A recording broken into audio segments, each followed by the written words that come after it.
Good morning students, myself Dr. Harshita Rathore, assistant professor psychology.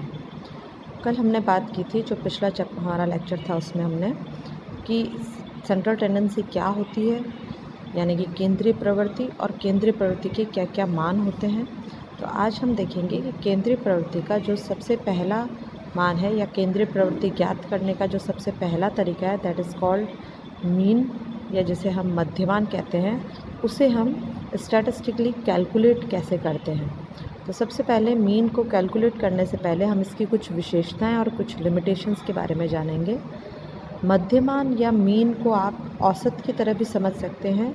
अंकगणितीय औसत जो आप निकालते हैं, सभी आपको जो अंक दिए हैं उनका योग डिवाइडेड बाय जितने अंकों की संख्या है उनसे आप उसको भाग दे देते हैं, तो वो आपका मध्यमान आता है। तो उसी मध्यमान की हम यहाँ बात कर रहे हैं। इसे जनरली एवरेज या औसत भी कहते हैं। मध्यमान के गुण या विशेषता की हम बात करें तो देखिए, ये सबसे इम्पॉर्टेंट तो ये है कि मध्यमान में आपके डेटा में जितने भी प्राप्तांक हैं उन सभी का उपयोग किया जाता है, अर्थात इसमें कोई भी डेटा को छोड़ नहीं सकते, और यदि आपका डेटा अपूर्ण है तो मध्यमान की गणना सही नहीं हो सकती। और इसके लिए मध्यमान का प्रत्येक प्राप्तांक जो है उसका मध्यमान में अपना योगदान होता है, मध्यमान ज्ञात करने में उसका योगदान होता है। जनरली हम देखते हैं कि जब भी हम विचलन ज्ञात करते हैं तो वो मीन से विचलन ज्ञात किया जाता है, यानी मध्यमान से विचलन ज्ञात किया जाता है। तो मध्यमान जो है वो एक ऐसा बिंदु या ऐसा प्राप्तांक है जिस पे विचलन शून्य होता है, क्योंकि सारे विचलन का जो अध्ययन है वो हम मध्यमान से ही, मध्यमान को ज़ीरो मानते हुए आगे हम करते हैं। इसके अलावा हम देख सकते हैं कि मध्यमान जिस बिंदु पर होता है उससे ऊपर हम पॉजिटिव या धनात्मक विचलन मानते हैं, और उससे नीचे की तरफ हम ऋणात्मक विचलन मानते हैं। जनरली ये देखा गया है कि मध्यमान पर धनात्मक और ऋणात्मक दोनों ही विचलनों का जो कुल योग है वो शून्य प्राप्त होता है। इसके अलावा देखा गया है कि ज़्यादातर स्थिति में जब हमें शुद्ध गणना की या शुद्ध केंद्रीय प्रवृत्ति माप करने का जानकारी चाहिए होती है तो हम मध्यमान का उपयोग करते हैं, क्योंकि मध्यांक और बहुलांक में इतना एग्जैक्ट और शुद्ध सेंट्रल टेंडेंसी नहीं प्राप्त होती। इसके अलावा हम देखें तो मध्यमान का काफ़ी उपयोग है। आगे आप देखेंगे कि काफ़ी सारी हमारी सांख्यिकी विधियों में पहले मध्यमान ज्ञात किया जाता है और उसके आगे फिर दूसरी हायर स्टैटिस्टिक्स को यूज़ किया जाता है। तो इस तरह मीन का काफ़ी उपयोग है स्टैट्स में। इसकी हम सीमाओं की बात करें तो यदि आपके जो डेटा स्कोर आपने कलेक्ट किया है, जो डेटा आपके पास है, वो डेटा में अगर एक्सट्रीम स्कोर्स ज़्यादा हैं, यानी आपके टर्मिनल स्टेज पे आपके पॉइंट्स ज़्यादा हैं, तो ऐसे में मध्यमान का प्रयोग सही नहीं रहता, क्योंकि वो टर्मिनल जो आपके पॉइंट्स हैं वो आपके पूरे मीन को गड़बड़ा सकते हैं। जैसे यदि मैं कहूँ कि 10 में से अगर हम मार्क्स पूरी क्लास के बच्चों के आए हैं, उसको अगर हम एवरेज निकालना चाहें, मीन निकालना चाहें, तो जनरली यदि बच्चे बीच के स्कोर में हैं 5, 6, 7, 8 के आसपास, तो वो सही रहता है। लेकिन यदि आपके 2 बच्चे भी एक्सट्रीम 10 पे पहुँचे हुए हैं तो वो आपके पूरे के पूरे मीन को डिस्टर्ब कर देंगे। इसी तरीके से कोई एक्सट्रीम 0 पर है तो आपका वैसे जो क्लास का औसत है, जो कि 5 या 6.6 या कुछ भी आ रहा हो, वो सडनली आपका एक ही बच्चे के स्कोर से बहुत डाउन आ जाएगा, 3 या 4 आ जाएगा। तो इस तरीके से हम देखें तो मध्यमान, यदि आपके स्कोर्स एक्सट्रीम पे हों तो मध्यमान की गणना सही नहीं रहती। इसके अलावा इसका ग्राफिकल प्रेजेंटेशन भी कठिन रहता है, और मध्यमान को देखकर हम जनरली यह पता नहीं लगा पाते कि पूरे डेटा का स्वरूप क्या होगा। जैसे मैंने अभी बताया कि अगर कुछ भी पॉइंट्स एक्सट्रीम पे हैं तो आपका मध्यमान बहुत तेज़ी से बदल जाएगा, और वो पूरे ग्रुप का जो सेंट्रल टेंडेंसी है उसका हम अनुमान प्रॉपर नहीं लगा पाएंगे। इसके अलावा ये पहले ही बता चुके हैं कि क्योंकि मध्यमान में प्रत्येक प्राप्तांक की अपना महत्व होता है, तो यदि एक भी प्राप्तांक आपका छूट रहा है या आपको नहीं पता तो नेचुरल है आप मीन की गणना नहीं कर सकते। इसके अलावा मध्यमान प्राप्तांक जनरली ये वास्तविक देखा गया वास्तविक प्रतिनिधित्व नहीं करता सेंट्रल टेंडेंसी का, क्योंकि इसमें श्रृंखला में जो कई अंक पाए नहीं गए हैं या जिनका हमें ज्ञात नहीं है तो उनकी हम गणना नहीं कर पाएंगे। और कभी कभी अशुद्ध और ऊटपटांग निष्कर्ष भी इसके द्वारा प्राप्त हो जाते हैं। तो ये सब इसके कुछ डीमेरिट्स हैं जिन्हें आप पढ़ सकते हैं। अब हम बात करेंगे कि इसकी गणना किस तरह की जाती है। तो देखिए, गणना इसकी जो करने का तरीका है उसके लिए सूत्र आपको दिया हुआ है। यहाँ आपको नज़र आ रहा होगा कि हम गणना जनरली दो तरीके के डेटा पे करते हैं। एक अव्यवस्थित यानी अनग्रुप्ड डेटा जिसके अंदर क्लास इंटरवल नहीं होता, सिर्फ आपको संख्याएं दी होती है, तो उन पे हम किस तरीके से इसका कैलकुलेशन करेंगे। और एक होता है आपका ग्रुप्ड डेटा जिसमें क्लास इंटरवल और फ्रीक्वेंसी दी होती है। तो सबसे पहले हम बात करेंगे अव्यवस्थित या अनग्रुप्ड डेटा की। तो देखिए, इसका सूत्र दिया हुआ है m या x बार। ये जो x के ऊपर डंडी दिखाई दे रही है आपको सूत्र में, ब्लॉक में, उसे बार बोलते हैं। x bar is equals to sigma x upon n, यानी ये जो ई टाइप का जो आपको साइन दिखाई दे रहा है इसे सिग्मा बोलते हैं, और कैपिटल एक्स उसके साथ आएगा अपॉन एन। तो इसका मीनिंग क्या निकला, देखिए, एम या जो सिग्मा बार है वो मध्यमान को दर्शाता है। इसके अलावा जो सिग्मा है वो आपके योग को दर्शाता है, और एक्स जो है वो स्कोर्स हैं, यानी जितने भी स्कोर्स हैं उनका योग कर दिया जाए, और डिवाइडेड बाय एन, यानी जितने स्कोर्स हैं उनकी संख्या से उसे विभाजित कर दिया जाए, तो आप मीन ज्ञात कर सकते हैं। तो ये देखिए, आपको यहाँ उदाहरण दे रखा है। उदाहरण 1, इसमें आपके पास 10 छात्रों के अंक दे रखे हैं मनोविज्ञान की परीक्षा के, 25, 15, 20, 45, 30, 25, 15, 20, 45 और 30, ये 10 बच्चों के अंक हैं। यदि हम इसका मीन ज्ञात करना चाहें तो क्योंकि इसमें क्लास इंटरवल नहीं है तो ये एक अनग्रुप्ड डेटा है, तो अनग्रुप्ड डेटा का जो फॉर्मूला रहेगा that is mean is equals to sigma X upon N.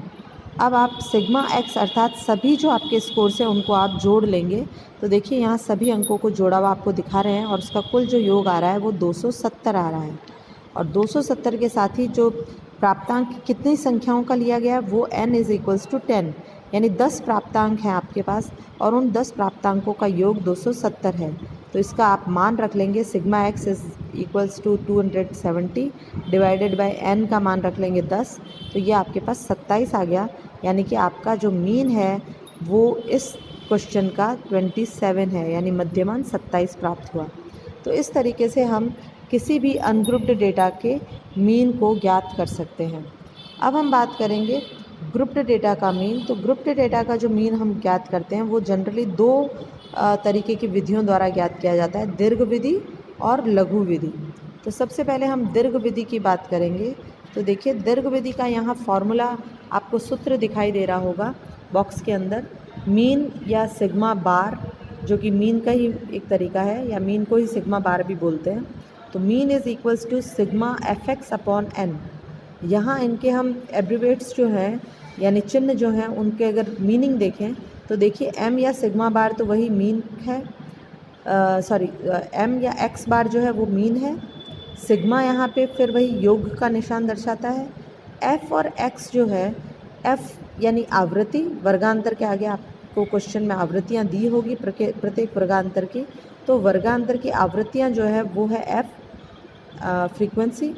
और कैपिटल एक्स जो है, क्योंकि यहाँ पे हमारे पास वर्गांतर होंगे, सिर्फ स्कोर नहीं है, तो प्रत्येक वर्गांतर का हमें मिड पॉइंट यानी मध्य बिंदु निकालना होगा।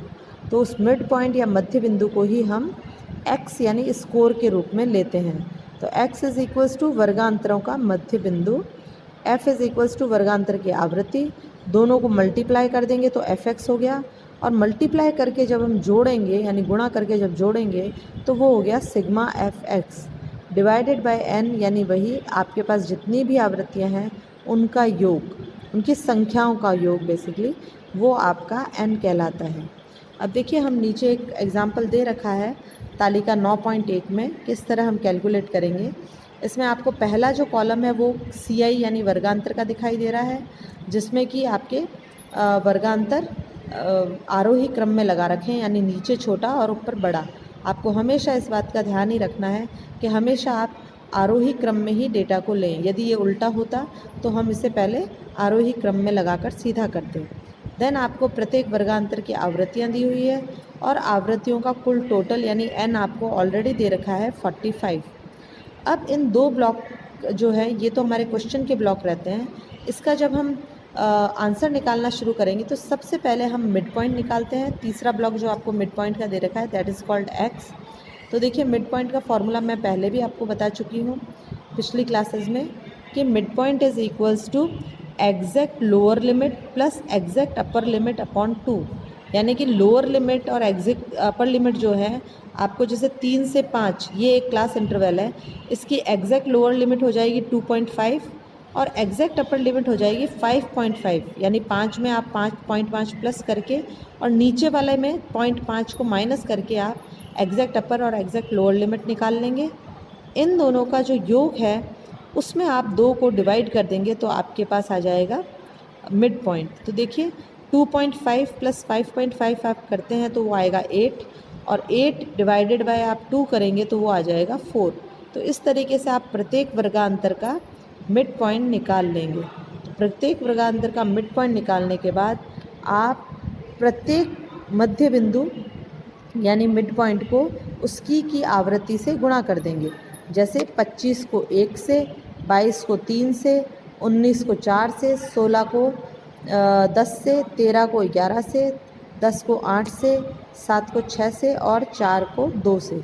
इस तरीके से आप मध्य बिंदु को आवृत्ति यानी उसके सामने लिखी हुई फ्रीक्वेंसी से मल्टीप्लाई कर देंगे तो आपके पास ये आपका चौथा जो कॉलम है एफ आ जाएगा।